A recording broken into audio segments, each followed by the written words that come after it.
The leitmotif of inventory taking, the reconceptualization of relentless serial losses, not as cumulative, but as compounding,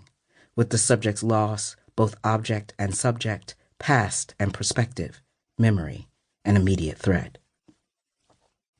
From this vantage point, consider how Cox's designation of a state of emergency to refer to the killings of trans women, most of whom were black and brown, sharpens the distinction between the state's rhetorical use of that phrase and the real state of emergency that surfaces as a matter of history. As Walter Benjamin writes in his 8th tenet on Thesis on the Philosophy of History, the tradition of the oppressed teaches us that the state of emergency in which we live is not the exception but the rule. Benjamin continues, "We must attain a conception of history that is in keeping with this insight.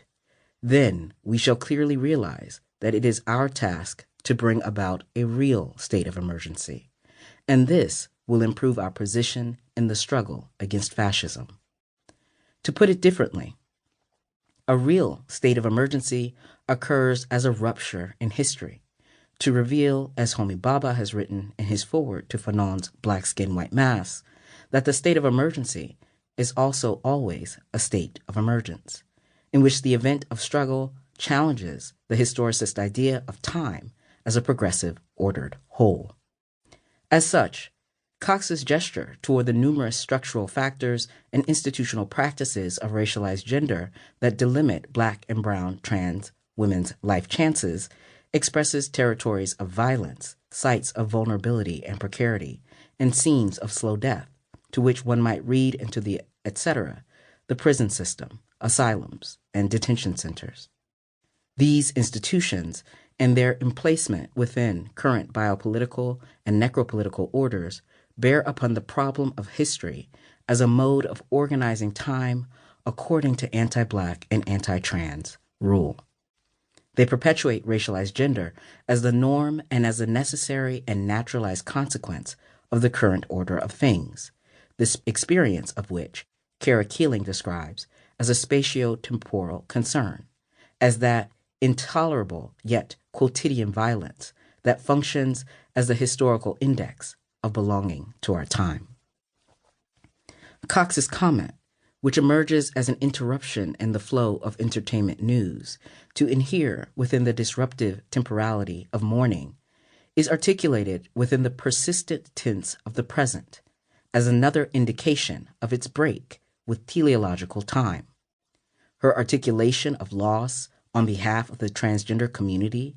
intimates an understanding of what Frantz Fanon wrote in relation to the colonial state of emergency that produces black alienation, black grief, was more than mere individual concern, and into that political and epistemological aporia famously expressed that besides phylogeny and ontogeny stands sociogeny. As Keeling explains, Fanon's own interest is in exploding the temporality of the colonial mode of representation of otherness and in revealing a temporality that raises the possibility of impossibility within colonial rule, black liberation. The sliding indexicality of Cox's we seems also to gesture toward the temporality of sociogenesis in the form of a plea, or better yet a prayer, for a different future to begin now.